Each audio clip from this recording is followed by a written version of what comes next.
Olá, bom dia a todos e a todas. Hoje, iremos apresentar o trabalho que falará a respeito do exame de corpo de delito. Mas, antes de iniciarmos, gostaria de apresentar os componentes que juntos elaboraram o material. São eles: Natália Lima, Yasmin Machado, Eduardo Ramos e Vitória Regina. Então, sem mais delongas, vamos iniciar. Inicialmente, a fim de obter um melhor entendimento sobre o assunto, alguns doutrinadores, como Guilherme de Souza Nutti, diferenciam o corpo de delito do exame de corpo de delito.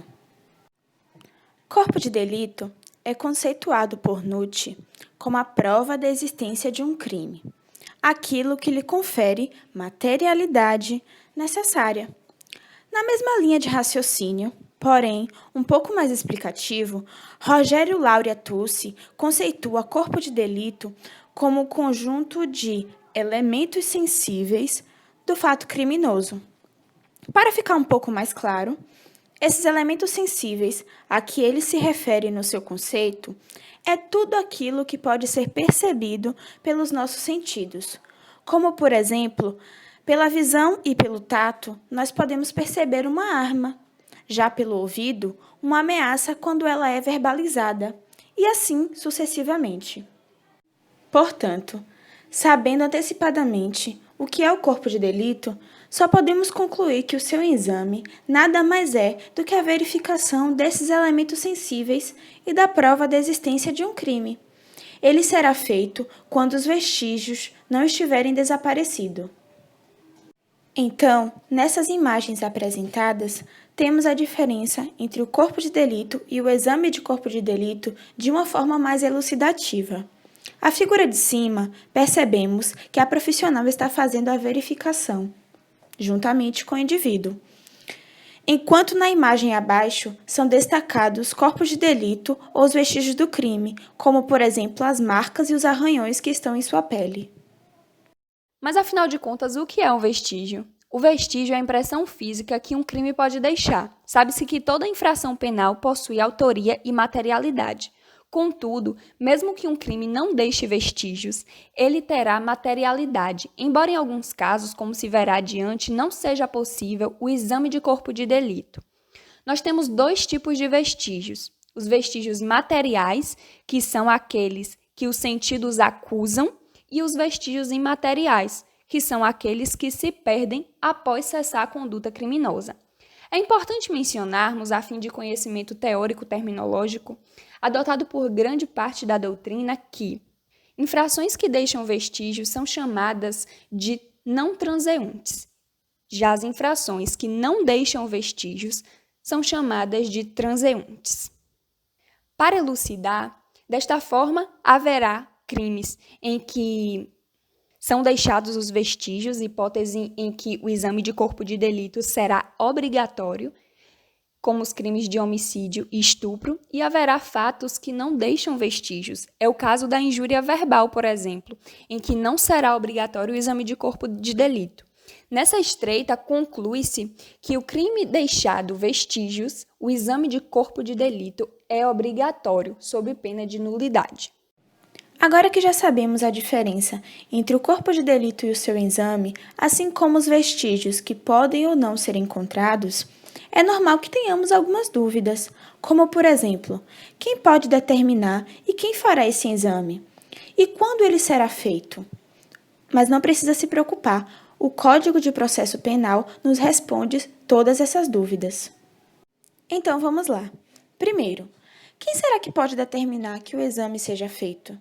O Código, em seu artigo 6º, inciso 7º, diz que, logo em que tiver conhecimento da infração penal, a autoridade policial deverá determinar, se for o caso, que se proceda o exame de corpo de delito e quaisquer outras perícias. E, além disso, de acordo com o mesmo Código, em seu artigo 156, inciso 2º, caso não seja determinado por qualquer motivo, o juiz poderá fazê-lo de ofício. Então, podemos concluir que tanto a autoridade policial quanto a autoridade judiciária poderá determinar que o exame seja feito. Mas quem será que fará o exame? Segundo a redação do artigo 159 do Código de Processo Penal, o exame de corpo de delito será feito por um perito oficial portador de um curso de ensino superior.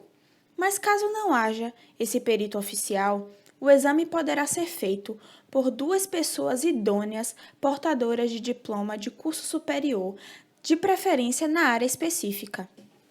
Também há a possibilidade de serem contratados peritos não oficiais, isto é, peritos particulares. Eles poderão desempenhar a função após prestar um compromisso de cumprir bem e fielmente o encargo que lhe será atribuído. Mas você deve estar se perguntando: quem será que pagará os custos caso seja contratado um perito não oficial, ou seja, um perito particular? O Código de Processo Penal, infelizmente, não prevê. Porém, segundo o doutrinador Guilherme de Souza Nutti, neste caso nós devemos fazer uma analogia com o Código de Processo Civil no seu artigo 91. Se o requerimento for do Ministério Público ou da Defensoria, quem pagará os custos será o vencido. Mas se o requerimento for feito pelo juiz, é o Tribunal de Justiça que arcará com os custos. Uma classificação importante, que é dada tanto pela doutrina quanto pelo artigo 158 do Código de Processo Penal, é de como o exame de corpo de delito será feito pelo perito. Quando ele for feito pessoalmente, pelo perito competente, será classificado como exame de corpo de delito direto. Um exemplo bem recorrente é a análise que é feita no cadáver, também denominado exame necroscópico. A forma indireta é feita pelos outros meios de prova, quando os vestígios desaparecerem. A análise de fichas clínicas no hospital, filmes, fotografias e atestados são alguns dos exemplos de exame de corpo de delito indireto. E, por fim, quando será que poderá ser feito o exame? Segundo o artigo 161 do Código de Processo Penal, o exame de corpo de delito poderá ser feito a qualquer dia e em qualquer hora. Mas a regra é que não se deve esperar muito que o exame seja feito, porque os vestígios podem ser alterados em razão do tempo e por outros fatores. E lembre-se disso: em relação à conclusão do exame, mesmo que a autoridade policial e a judicial tenham determinado que o exame de corpo de delito seja feito, uma vez que o exame tenha se iniciado, é assegurado autonomia ao perito, de acordo com o artigo 2º da Lei 12.030 de 2009. Tanto a autoridade judicial quanto a autoridade policial não poderão determinar a conclusão do exame. Bom dia, meu nome é Yasmin Machado e agora trataremos da obrigatoriedade do exame de corpo de delito. Conforme o artigo 158 do Código de Processo Penal, quando a infração deixar vestígios, será indispensável o exame de corpo de delito, direto ou indireto, não podendo supri-lo a confissão do acusado, e sua falta gerará nulidade absoluta. Importante destacarmos a exceção nos casos em que os vestígios da infração penal houver desaparecido, sendo possível o suprimento pela prova testemunhal. Agora trataremos do suprimento. A jurisprudência atual entende que o exame de corpo de delito pode ser suprido quando desaparecidos os vestígios do crime por outros elementos de caráter probatório, como os de natureza testemunhal ou documental. Contudo, existem posições antagônicas na jurisprudência sobre este assunto. Existem julgados entendendo que a prova testemunhal somente supre a perícia quando os vestígios desaparecem, não existem ou se tornou o local impróprio para a perícia. E, por outro lado, temos julgados entendendo que a prova testemunhal e os demais elementos de prova podem suprir a falta do exame de corpo de delito, uma vez que não se pode ignorar os meios de prova aptos a comprovar a materialidade do delito. A confissão e o exame de corpo de delito. Importante mencionarmos que não será possível, em nenhum caso, o suplemento do exame de corpo de delito pela confissão, conforme o artigo 197 do Código de Processo Penal. Isto porque a confissão é tida como prova de valor relativo, que será aferida em conjunto com os demais elementos probatórios, inclusive se existe compatibilidade entre eles. Desta forma, a lei é clara em afirmar que o exame de corpo de delito é obrigatório e, portanto, a confissão não dispensa o mesmo. Na obra Processo Penal Didático, os ilustres doutrinadores Fábio Roque Araújo e Klaus Costa fizeram questão de trazer pontos interessantíssimos a respeito do Juizado Especial Criminal e da Lei Maria da Penha, no que tange à necessidade do exame de corpo de delito, conforme a legislação vigente e a jurisprudência atual. Vejamos.